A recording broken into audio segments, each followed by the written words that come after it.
โอ้โอ้ไม่ได้เลยอยู่กรรม2 คนเอ้ยขึ้นอยู่กรรมนั่นแม่อยู่กรรม2 คนแล้วชินอนนั่นแม่บ่แล้วชินอนนั่นแม่บ่นั่นแม่บ่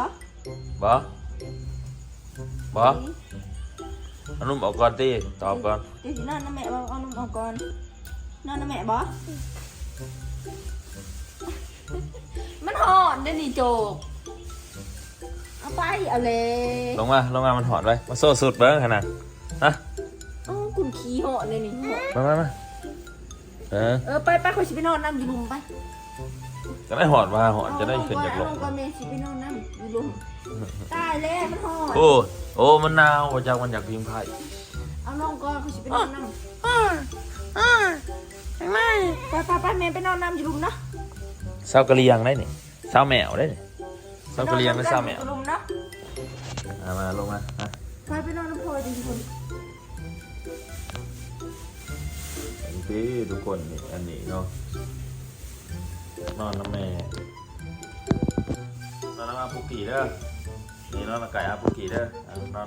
วันนอนไก่อาปุกกี้โอ้นอนอยู่หันเด้อนอนนอนนอนสบายสบายนอนก็นอนนอน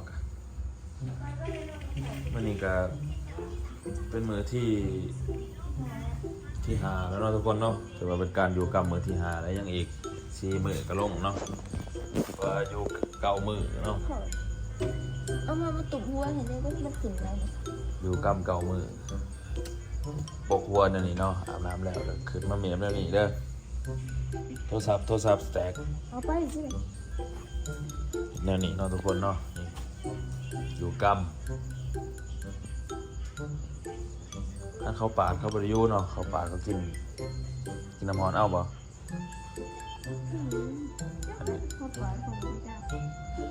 อันนี้เอาเกิดธรรมศาสตร์เนาะทุกคนอันนี้ก็ดื้อขนาดอันนี้ได้หนองแห้งโซอันนี้อากี้นอนเนี่ยอากี้ไว้เฮ้ยแม่นอนหอนอุ้ยมาเบิ่งนอกนี่โอ้บ่ใส่เบิ่งนอกเด้อยังคือเปียกเว้ยนอกมาใส่เบิ่งนอกกันนะนอกมาแมวเด้อโอ้ยนอนมานอนเซ่อสบายใจนอนเซ่อสบายใจนี่น้องอันนี้เนาะอันนี้ลูกน้องอันนี้น้องอันนี้เท่ายังซื้อน้องซื้อยัง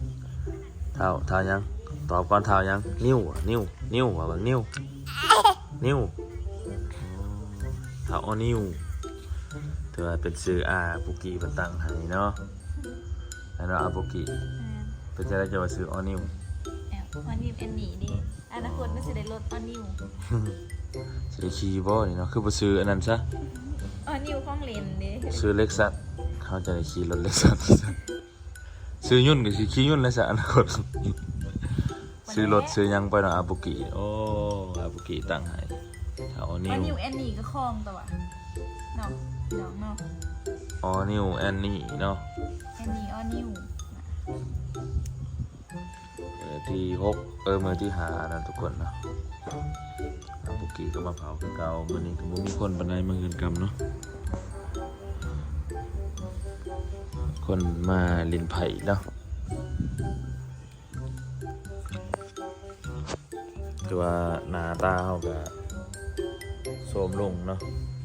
บ่ได้นอนทุกมื้อได้นอนดึกนี่แหละเกียมทานเกียมไฟนี่น้องนี่สำคัญก็เป็นเกียมนี่แหละน้ำนี่แหละเนาะเรากินเด้โคตรแห้งเลยน้ำโคตรแห้งเนาะตักตัวนี้ตัก แต่ว่ารุ่นเก่าเด้รุ่นเก่ารุ่นใหม่เขาก็ยังเฮ็ดคือเก่าแหละทุกคนเลยอยู่ลาวเฮาเนาะ โบมันดีไว้เลยอยู่ไว้ เขาว่ามันดีไว้ โบมันเข้ามาแล้วมันมีแห้ง ฮะ มันมีแห้ง เปิดตาดิ เอา บ่หอดบ่ ต้องหอนอะไรเปล่าเขาอันนี้ มีแห้งหมด มี เลย มีแห้งเลยบอกอยู่งอสิย่างได้บ่ทำบุญที่ทาน ว่าให้ แพ้มันก็ดีไว้ แพ้มันดีเนาะ แบบมันเขาไว้แพ้ดีไว้อยู่งอจนย่างบ่ได้ เจ๋งใจนี่แหละทุกคนประมาณนี้แหละเนี่ยขอยจะอยู่กำเนาะส่วนขอยเว้นกำส่วนขอยเป็นคนเผาเด้ก็เว้นกำขอยนี่แหละอันนี้ก็อยากเผาน้ำแม่อยากนอนน้ำแม่พุ่นเด้มายอมนอนเลิกเลยกันตอนนี้เป็นเวลา9 โมงเนาะทุกคนเนาะ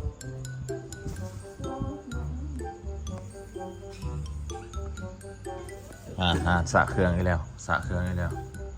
กี่เอาตอนนุ่มน้องไว้นะฮะได้น้องเขาได้แห้งโสเนาะอันนี้เนาะตีไม่ฮิตชิปไว้เนี่ยน้องเขา เอาไว้เด้อมานอนเด้อค่ะเด้อเอาไว้เด้อ เมื่อนี้ปุกกี้สิมานอนเผาบ่หรือว่าเมื่อแม่ยากับปูเพิ่นมาแล้วก็เมื่อคืนเนาะเพราะว่าจะน้อยเพิ่นมาใหม่ปุกกี้ไปก็ถามหาปุกกี้ได้ในคอมเมนต์ได้แต่ว่าปุกกี้ว่าตอนสิกลับมาเด้ตอนนั้น ยังอยู่ ยังอันนั้นเนาะยังเกี่ยม โทรศัพท์ผมจำเต็มอีก ยังเกี่ยมมันนะกล่องยังเนาะถ่ายเนาะ ยังเยี่ยมฮะอันนั้นอยู่คำว่าคำจาง โอ้เกี่ยมคำบอกคำจ้า เยี่ยมทุกเรื่อง เกี่ยมอะไรเป็นปีแล้วเอาแม่ซ้อนเนี่ยสมมติว่าไก่บุกิจะถ่ายคลิปเอาไปซ้อนแล้วเนี่ย หัวเป็นนะ บัดลมบาวในเกมมันได้สะ สวัสดีค่ะคุณชื่ออะไรคะนี่มาผิดมาหอนมานี่เขาคู่บ่าวมาหาหน่อยโอ้โห พอคั่ว ไง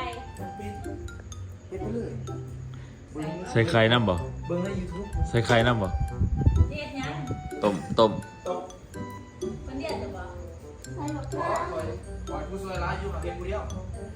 ผู้ซอยเบิ่ง วันนี้ควรจะเปิดตัวมัน ยืนเบิ่งกันร้ายอยู่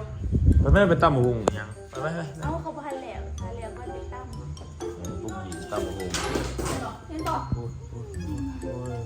เฮ้ยนี่ยังหลังไปเห็ดจะนอนเมย์ไปนอนน้ำจะนอนเมย์ไปนอนน้ำอุ้ยหนูขุดหนูขุด อาหารใหญ่ก็สิประมาณนี้เลยเนาะ น้องเห็ดอันนี้ แต่ว่าไก่ได้ไก่คุกขาบได้เรากินได้เนาะเพราะกินได้แต่ไก่ก็หมูบ่ใหญ่ กินไหนเบิ้ลมั้ง ฮะ กินไหนเบิ้ล เอ้ากินในเบิดขายังใส่ขาในอื่นได้ใส่ เอา ขาชิ้นนี้ว่าชิ้นยังได้ใส่ ชิเป็นยัง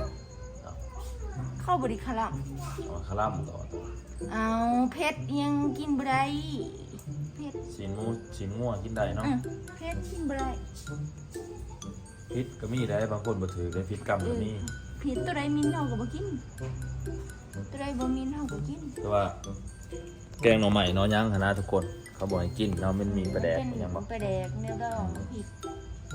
กินบไร เครื่องดองเนาะเว้าให้คนที่ว่ายังบ่เคยได้ลูกได้ผัวพังเนาะ บางทีเพิ่นอยากได้ลูกได้ผัวนะฮะ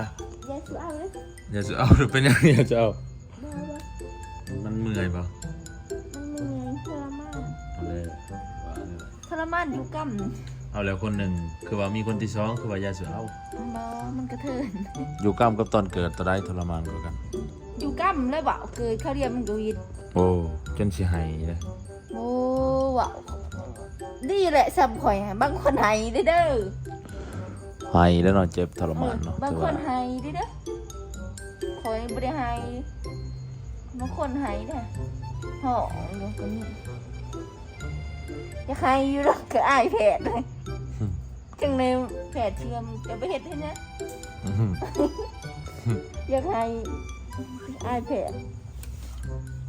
เบื้องนี้เอาก็สิเอากกล้วยเนาะเอากกล้วยมาใส่เอาดินมาใส่ จังเลย เอา เพื่อหอนเก่า แล้วก็เอาไฟดังอยู่กองเอาขี้ดินมาใส่เฮือนเอาสังกะสี พวกเกิดธรรมศาสตร์เข้าบ่อยู่ไผป้าสิบ่ยังเองอ่ะบ่จุ เขากินในยังแหละกินเหล้าเอาเด้ กินเรามันก็แพ้เฮาบ่แม่นสิดีๆเด้อเด้อ มันมีหวานไหนคนหลุดเก่าเขากินหวานกินยังไง หวานอยู่เจ้าบ่ได้นั่งไผมันบ่ดีอันนั้นแบบมันบ่แห้งอันน่ะความหมายว่า เขามีหวานดีเด้ โอ้ หวานจอด หวานดีจุหวานจอนมันก็บ่ได้คืออยู่ มาแล้วเขาก็บ่ฮู้เนาะเขาบ่ได้ลองบ่ บ่ได้ลอง คนบ่เคยลองอยู่ไผก็บ่ฮู้ว่ามันดีนั่นนี่ มันดี มันเบาโตแบบว่า มันเบาอะนะเบิ่งหามึงหาคอยอันนั้นแบบว่ามันแค่แห้งแล้วเฮ็ดหยังก็ได้แน่แล้วย่างก็แค่นี้ตอนนั้นนอนซื่อก็นอนบ่ได้นั่งก็นั่ง คือ บ่ ว่า ได้ ลูกชายเฮานี่ได้4โลแม่เอ้ย แล้ว3โลสิ 3โล ใหญ่กว่าอันนี้เด้ 4มันใหญ่กว่าอันนี้อันนี้เท่าไหร่อันนี้4โล บ่3โล 3โลเท่าไหร่ 3โลกับสุดจุดหาบ่ฮอด3โลเอ็ดจ้ะ ใหญ่กว่าอันนี้เนาะ แบ่งจนสิตาย อืม เหือแต่น้ำก็บ่ได้กิน เพราะว่าเฮาบ่ได้เข้าไปได้ทุกคนเนาะ บ่แม่นห้องพิเศษเขาเพิ่นบ่ให้เข้าเด้ข่อยอยากกินน้ำเด้ข่อยอยากบอกว่า เอาน้ำให้ข่อยกินเด้ให้ผัวข่อยเอาน้ำให้กินเด้ คือบ่บอก บอกกินได้หมู่กันให้เป่งอยู่ เป็นไงจักก็ว่าเขาอยากกินน้ำ ข่อยงาบอยากกินน้ำได้เหือออก ไปเอาร้านเนี่ย กิน แพทย์ ได้ เขาว่าเบ่งมันบ่ออกให้เบ่งจนสิตาย ว่าตอนเจ็บก็คือว่าเราก็เจ็บแต่กลางคืนอยู่แล้วมีอาการแต่ก บ่ ลางคื นานบ่ได้เจ็บนะ มีอาการมันเตือน บ่แม่นบ่ได้เจ็บน้ำข้าวปลามันแตกซื่อๆมันบ่ได้เจ็บมันแตกหั่นแล้วเลยกับหมอให้ผ่าไปเพราะว่า มันอันนั้นญาติแบบว่าน้ำข้าวปลามันแห้งญาติแบบว่ามัน เพราะว่าเขาไปเกิดอยู่เซ่เนาะทุกคนเนาะเกิดอยู่ป่า ญาติ เซ่ น้ำข้าวปลามันแห้ง คันว่าเฮาบ่ ได้ คันเฮาบ่ไปตั้งแต่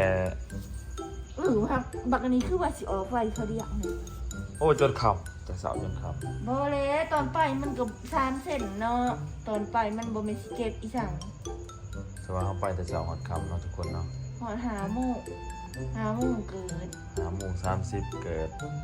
ตอนเสาร์เขาก็อยู่เซยไปกินเพอเซยไปกินกับปุ่นเซยเห็นดิตอนเพลนค่ะ มันบ่ทันฮอดกำหนดมัน เขาบอกว่าโอ้มาออกลูกบ่แม่นโอ้มากินอัน